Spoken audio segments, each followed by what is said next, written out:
United Football Academy presents Peak Parental Performance, parent education program designed to help parents understand how to best support their player through their soccer journey. This is presentation number 6. It is Reading the Game, originally presented November the 16th. And what we're hoping to do with this presentation is to give parents some insight into the game. What to look for. Movement off the ball. As we watch games, we typically are going to watch the player with the ball and see what they do with the ball. But their ability is going to be limited in what they can do with the ball if they don't have teammates creatively moving off the ball. So when you're watching a game, take your eye off the player with the ball and watch what the players around them are doing. Are they all running at the player with the ball, bringing in defenders, or are they spreading out and creating passing lanes and other options for the player that has the ball? Communication between players is key. Very simple words and phrases: time, turn, man on, step, drop, slide left or slide right. Mark number 6. Just simple, quick, concise phrases and words that will help us communicate between players during the game. Helps us all stay on the same page. So it's important that we hear communication from the players and not have coaches always giving information or parents trying to help their players. What happens off the ball? So if you're watching the game and you see a pass going forward, then we want to see what those players are doing after they make the pass. Are they keeping things fairly compact? Are they stepping up and staying in touch with the next line? Are they communicating with their other defenders to make sure that they've got space covered and that they're marking up? There needs to be communication when that happens as well.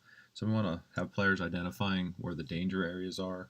They need to know where their opponents are. They need to know where the ball is so that they're staying tight with the game. So those are some of the things that the players should be looking for. Is everything that's going on away from the ball is their responsibility if it comes into their area. So how do they play? Well, we hope that they play with composure.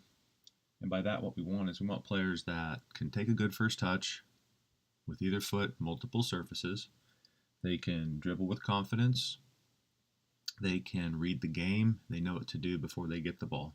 If those things are not present, then they're going to seem a little bit on the hectic side, and they're going to be rushing everything.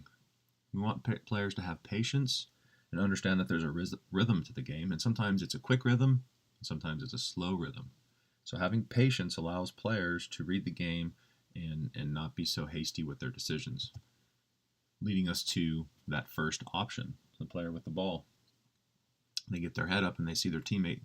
They're open, or they hear their teammate screaming for the ball and they pass it to their teammate.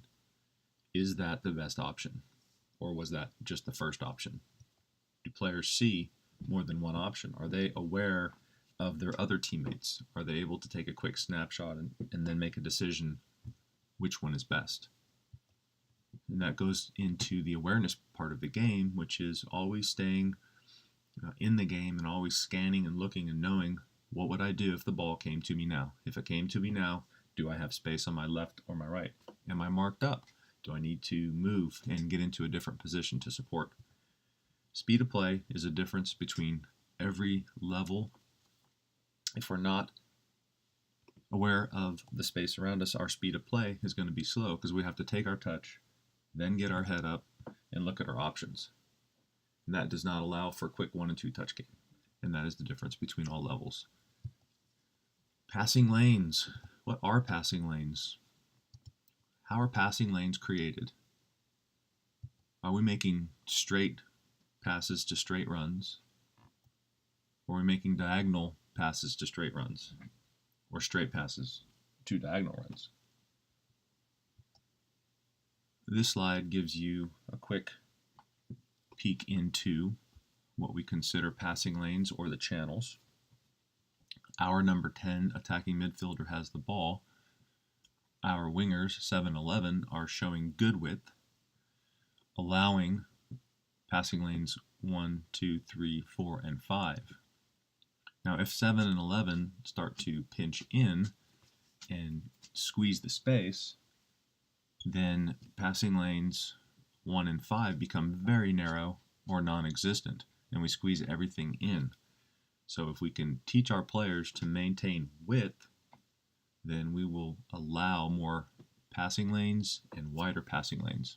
Our number 10 forward, our striker, is in a position where a straight pass to a diagonal run could potentially put that player in on goal. If our number 9 is standing in between the two center backs facing the number 10, he's not going to typically get that straight pass into a diagonal run. So what we're looking for is width, and we're looking for that movement off the ball that will allow the number 10 to make the penetrating passes and give us a shot on goal, give us a chance to get in on goal. And again, if the 7, 11 are pinched in, and if 9's standing in the third channel, then really it's going to be difficult for us to play anything on the ground, and then you see players knocking the ball forward into the goalkeeper. Keeping your head on a swivel, and that's for players with the ball and without the ball. All players need to be scanning. All players need to be taking quick pictures. All players need to anticipate what is going on, anticipate opportunities on attack, and then anticipate what the other team may try to do if we're defending. If we're waiting and reacting, we're always going to be a pass behind. And in that situation, it's not going to lead to anything good for our team. So we want players anticipating, kind of dictating play versus waiting and reacting. Talk real quick about the 4 components of a soccer player. Technical, everything they do with the ball, their touch, their passes, their dribbling, their finishing. Everything they do at their feet or with their body and the ball is a technical component. You have your tactical component, which would be understanding your responsibilities on the team within the system. Understanding if you're supposed to be attacking if you're an outside back, or if your coach wants you to hold and not go forward. Those are all areas that are different from system to system and coach to coach. You have a physical component, which is your speed, your strength, your agility, your endurance, all the things that make up the physical part of a player. And you have your psychological and your social, and that is how you deal with things that you don't have control over and how you deal with teammates. Do you respect the game? Do you respect your opponents and the officials? I'm going to talk a little bit about the mental versus the physical. Is soccer a mental or physical game? Is one more important than the other? And does it change by age? So I'm sure you'll agree with me that soccer is a mental and a physical game. If you don't have good focus, it's going to cost you. And if you don't have the physical ability, if you're not fit, then you're not going to be able to play at the highest levels. You'll still be able to enjoy the game, you just won't be able to play at the highest levels. So we're looking for players that are focused mentally and physically, have the ability to compete. And is one more important than the other? It would be my view that at the younger ages, the players are still learning so much technically that the mental part of the game is the most challenging for them. Whereas you see a more physical player at the younger ages is more able to rely on that physical dominance, the speed or the strength, to maybe push the ball past players and just run past them. As that player grows, if they are not focused on their technical part of the game and their tactics and the other parts, the psychological and the social, they can get passed up over the years as a player that didn't have the early physical dominance is forced to work on the other components. So having that physical advantage young is great as long as coaches are challenging players in all the other areas. We want to make sure that they are well-rounded, 4-component soccer players. It does change by age. As they're younger, you see the advantage, but as they're older, you see where that physical player who is so much quicker and bigger and stronger might still be a little bigger, might be a little bit quicker, still might have a little strength, but not so dominant. Common questions that we get about players and where they are as a soccer player is, what does my player need to improve on?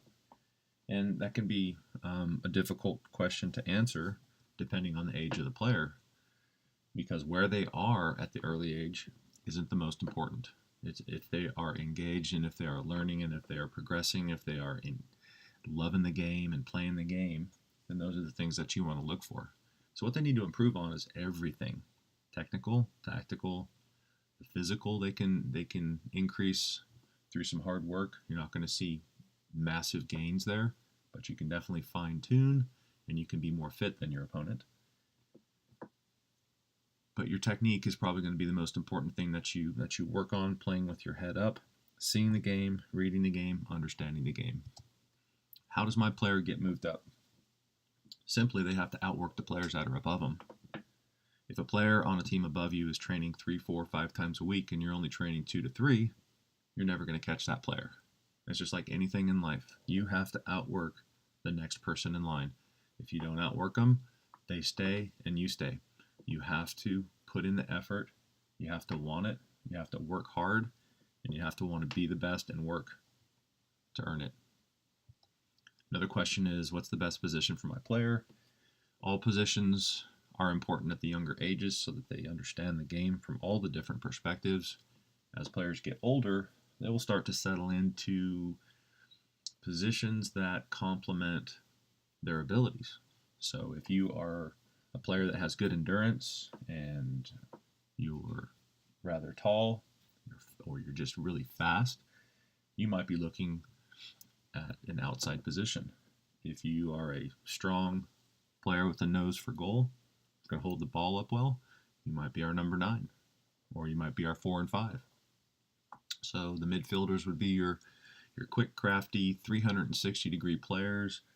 Quick touches. You're not going to see many 6'4" players playing in the midfield because they're just not quick enough of foot and they get stuck with the ball, and the little guys can just outwork them and out-hustle them. Watching the game. Some things to look for would be the body position of players. Can they see where the ball is coming from and where they want to progress the ball to? Or are they just facing the way that the ball's coming from and they can not see the direction they want to go? So it's important that we teach players the correct body position, diagonal passes, timing of runs and passes, understanding that if a player dribbles the ball too much or holds the ball too long, it can throw everything off, and it also doesn't go very far in earning some friends, because once you hold the ball too long, you're just kind of stalling out the game. So, quick diagram on timing of runs and passes. If you see the number 10 again, our attacking midfielder has the ball, and you have this imaginary offside line, which of course is your last defender. You see our number 7, and he is in an onside position as long as this is where he is or she is when number 10 plays the ball. So if 10 can make that pass with number 7 running in, and we can get a split pass, penetrating pass, and a nice run, and our wide player will be going toward goal, versus that number 7 may be pinched in, closing up the passing lanes, and if the ball goes a little bit past him, now he's going to run to the sideline to get the ball. Timing of runs and passes. This next diagram shows the number 7 still in a pretty wide position, but he's gone too early, or number 10 has held the ball too long. So now you have a position of offside, and number 7 is not going to be able to progress with the ball because he's in an offside position. So timing of the runs, timing of the passes are all very important. I want to thank you for taking the time to watch this presentation. I hope it was helpful, and I hope it gives you some insight into the game and some ways to understand the game and support your player. United Football Academy in Cumming, Georgia has brought this to you. UnitedFA.org is our website. My name is Don Schultz. You can email me, don@unitedfa.org, with your comments, questions, and suggestions. We have a survey for you to take at the end of the 6 presentations, and we also had a survey for you to take prior to the 6 presentations. And again, we value your feedback, and we're hoping that this is a program that will help you support your player. Thank you, and have a great day.